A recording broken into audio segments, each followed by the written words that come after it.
오늘 이 시간 밖에 사정없이 내리는 저 비처럼 하나님의 마음을 시원하게 해드리는 그런 지혜가 생기는 저와 여러분이 되기를 주님의 이름으로 축복합니다. 아멘. 우리 함께 말씀을 좀 자세하게 보도록 하겠습니다. 1절 말씀 다시 한 번 더 함께 읽도록 하겠습니다. 1절 말씀 읽습니다. 시작. 이것도 솔로몬의 잠언이요 유다 왕 히스기야의 신하들이 편집한 것이니라. 아멘. 오늘 말씀은 솔로몬의 잠언이라고 밝히고 있습니다. 그 솔로몬의 말씀을 히스기야의 신하들이 나중에 따로 편집했다라고 이야기하고 있는데요.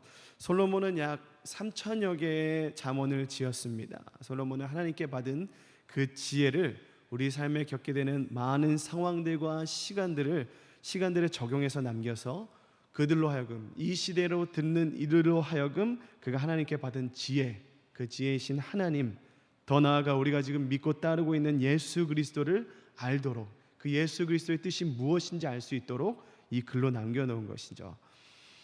오늘 이 새벽 하나님의 그 큰 은혜, 주님을 더욱 알게 되는 그 큰 은혜의 시간, 복된 시간 되시기를 주님의 이름으로 축복합니다.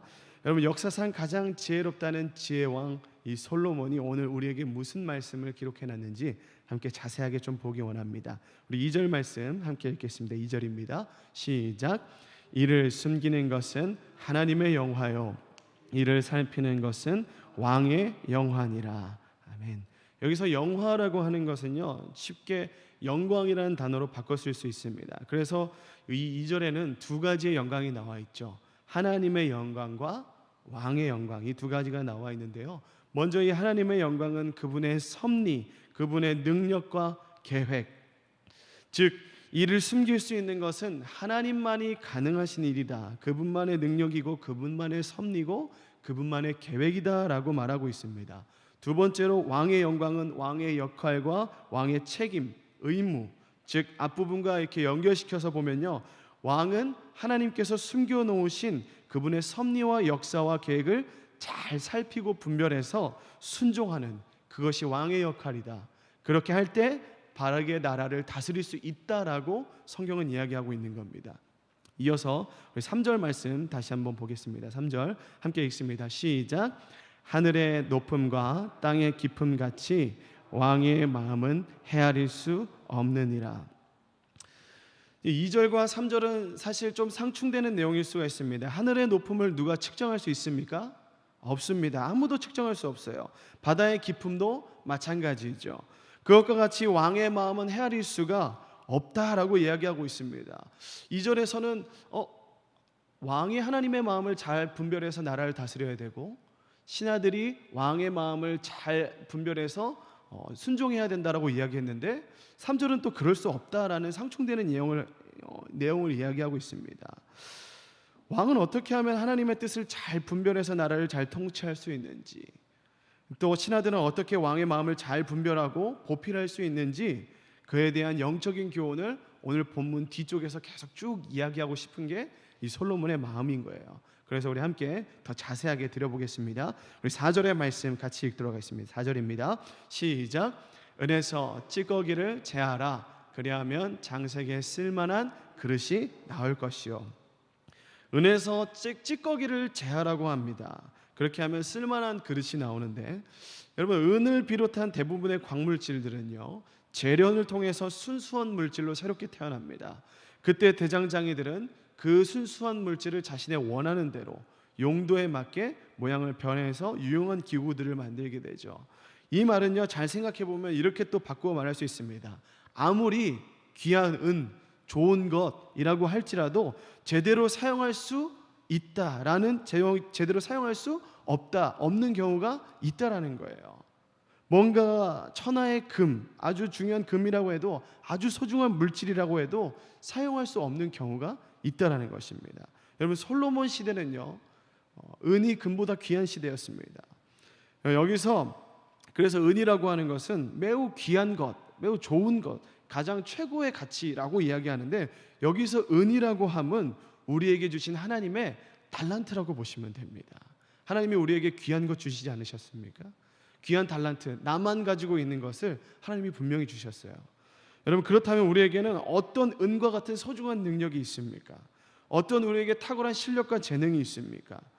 그러나 그것이 우리 안에 그것을 방해할 만한 어떤 찌꺼기 같은 것들이 있다면 우리에게 있는 재능과 실력과 능력, 그 달란트가 잘 발휘될 수 못할 수가 있다라는 그 말을 이 본문에서 하고 있는 겁니다. 제가 청년들을요 사역하거나 좀 신방을 하다 보면 이 친구가 참 탁월한 재능을 가지고 있는 게 딱 보입니다. 어떤 능력을 가지고 있는지, 어떤 이 자기만의 이 시대를 감당할 만한 그 능력이 있는 것을 발견하게 돼요. 근데 그 친구가 교회의 사역과 자신의 삶에서 하나님의 나라와 의를 드러내기 위해서 막 노력하는데 그게 뜻대로 돼야 안 돼요? 잘 되지가 않아요. 그럴 때마다 하나님께서 주신 이 사역과 달란트, 이 달란트를 어떻게 더 사용할 수 있을까? 이 달란트를 사용하면서 내 사역이 어떻게 더 지경이 확정될 수 있을까를 막 고민하는 그런 청년들을 좀 보게 됩니다. 그런데 조금만 더 이야기를 하면서 그 청년들에게 딱 알고 보면요, 가만히 보면 그 청년이 고민하고 있는 그 이유가 그 가지고 있는 재능과 능력과 그 달란트가 미진해서 그렇게 자신의 능력과 기대치에 못 미치는 그런 삶을 사는 게 아니고요, 그 청년이 미처 보지 못하는 조금 더 다듬어지고 훈련되어야 될 영역들이 그 청년들에게 있다라는 거예요. 오늘 본문은 그것을 말하고 있습니다. 좋은 은과 금이 있다고 하더라도 그 속에 섞여 있는 불순물, 그 찌꺼기들을 제하지 않으면 대장장이가 원하는 모양으로 바꾸어 사용할 수가 없는 것입니다. 하나님이 우리에게 주신 그 좋은 것들, 하나님께서 우리를 사용하시기 전에 먼저 우리를 훈련하고 준비되어야 되는 시간들이 있어야 됩니다. 우리 안에 버려야 할 것들이 어떤 것인지, 더 하나님 앞에 내려놓고 또 다시 하나님 앞에 훈련되어야 될 영역들이 어떤 것인지를 오늘 이 시간 다시 한 번 더 생각해 보시기 바랍니다. 그때 하나님의 마음을 깨닫는 왕처럼, 또 왕의 마음을 깨닫는 신하들처럼 우리가 그와 같이 움직일 수가 있는 거예요. 이미 우리 안에 그와 같은 일을 행할 수 있도록 성령님이 함께 계신 줄로 믿습니다. 할렐루야, 아멘. 그 성령이 우리가 주의 길을 걸어갈 수 있도록, 주님의 길로 인도하시도록 우리는 우리 삶을 통해서 하나님께서 마음껏 역사하시도록 나를 준비하고 또 준비하는 것이에요.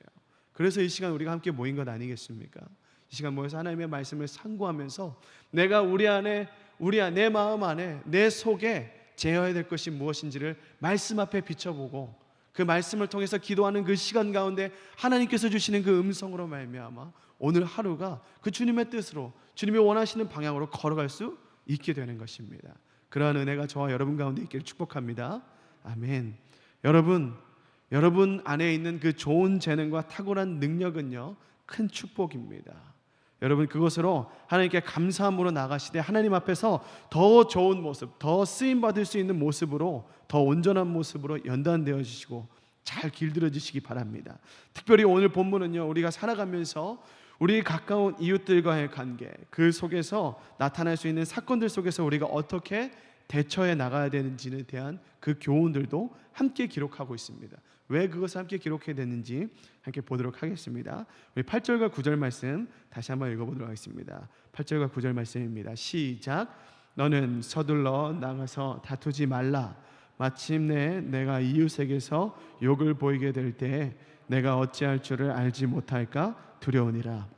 너는 이웃과 다투거든 변론만 하고 남의 은밀한 일은 누설하지 말라. 아멘. 이웃과의 관계에 대해서 여러분 물론 좋은 관계를 맺고 살아가는 것이 가장 이상적입니다. 그것이 가장 바람직합니다. 모든 사람들이 원하는 모습이겠죠. 다른 사람과 어떤 트러블이 없고 문제가 없는 그 형태로 살아가는 것이요. 하지만 그것이 우리의 생각처럼 또 우리의 마음대로 되지 않는 것을 경험합니다. 사람이라는 것이 가까울수록 서로의 허물을 또 발견하게 되고 그에 따라 다투게 되고 언쟁을 해야 되는 경우가 많이 생기기 때문이죠. 그런데 성경은 그럴 때 화가 난다고 속이 상한다고 너무 서둘러서 감정을 표현하거나 감정을 드러내서 다투지 말라라고 이야기합니다.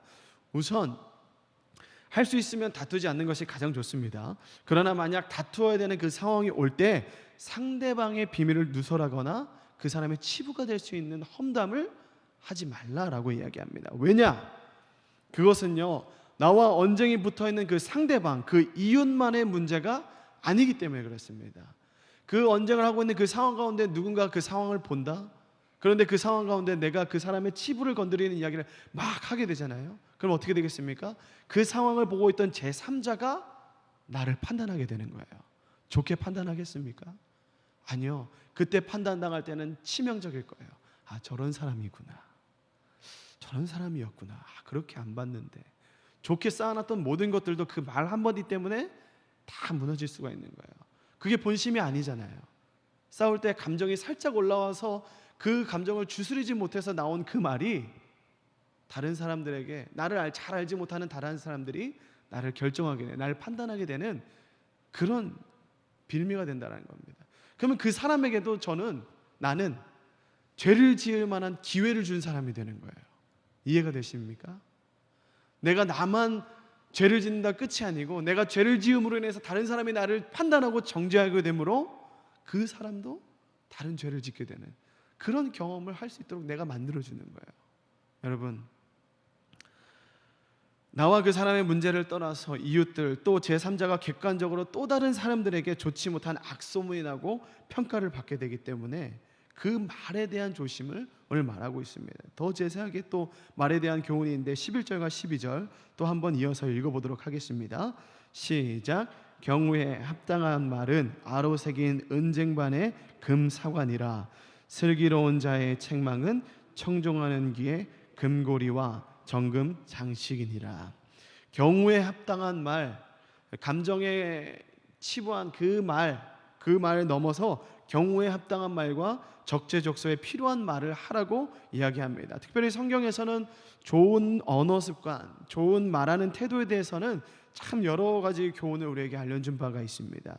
그런데 오늘 본문을 자세히 살펴보면요, 이것은 말하는 사람의 지혜도 너무 중요한데 그와 동시에 듣는 자의 자세에 대해서도 굉장히 중요하다고 이야기를 하고 있습니다. 청정하는 그 귀가 있는가? 아무리 슬기로운 말이 있어도, 아무리 응쟁반에 금사과 같은 기가 막힌 그런 말이 있어도 그것을 받아들일 수 있는, 청종할 수 있는 그런 귀가 있는가? 또한 그것을 구별해서 들을 수 있고 그것을 잘 지키고 순종할 수 있는 그런 마음가짐이 있는가? 그래서 예수님이 말씀하시는 귀 있는 자는 뭐 할지어다? 들을지어다 라고 말씀하시는 것 같이 성경에서는요, 의외로 듣는 자의 자세, 경청하는 태도에 대해서도 교훈을 주는 바가 많이 있습니다. 물론 예수님이 말씀하시는 것은 진리에 대해서 올바로 반응해라 라는 것이지만 이와 동일하게 그 듣는 자의 자세, 여러분, 우리는 어떤 사람입니까? 나는 어떤 말을 하고 있습니까? 우리는 다른 사람에게 어떤 마음을 가지고 말을 하는 사람입니까? 누군가를 격려하고 있습니까? 누군가를 축복하고 위로하고 있습니까? 할 수 있다면 긍정적인 부분들로 들으려고 노력하고 있습니까? 또 반대로 나는 누군가의 말을 어떻게 귀담아 듣는 사람입니까? 누군가에게 나를 어떤 교훈이나 좋은 말을 할 때 마음속에 거부감이 있더라도 그 말의 내용에 대한 것을 받아들일 수 있는 그 마음의 자세가 우리에게 있느냐는 것이죠. 좋은 말하는 습관과 또한 그것들을 잘 청정할 수 있는 귀를 가지게 되는 저 여러분이 되기를 축복합니다. 마지막으로 13절인데 우리 함께 13절의 말씀 한번 읽겠습니다. 시작.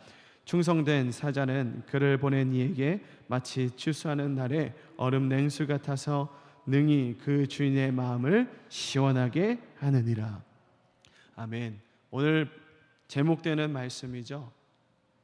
여러분, 충성된 사자는 추수하는 날에 얼음 냉수와 같다라고 이야기합니다. 그래서 그 주님의 마음을 어떻게 한다고요? 시원하게 합니다. 추수라 얼마나 땀이 많이 났겠습니까? 노동하느라 얼마나 그 목이 마르겠습니다. 그럴 때 냉수 한 잔을 마시는 그 상상을 여러분 한번 해보시기 바랍니다. 얼마나 시원하겠어요.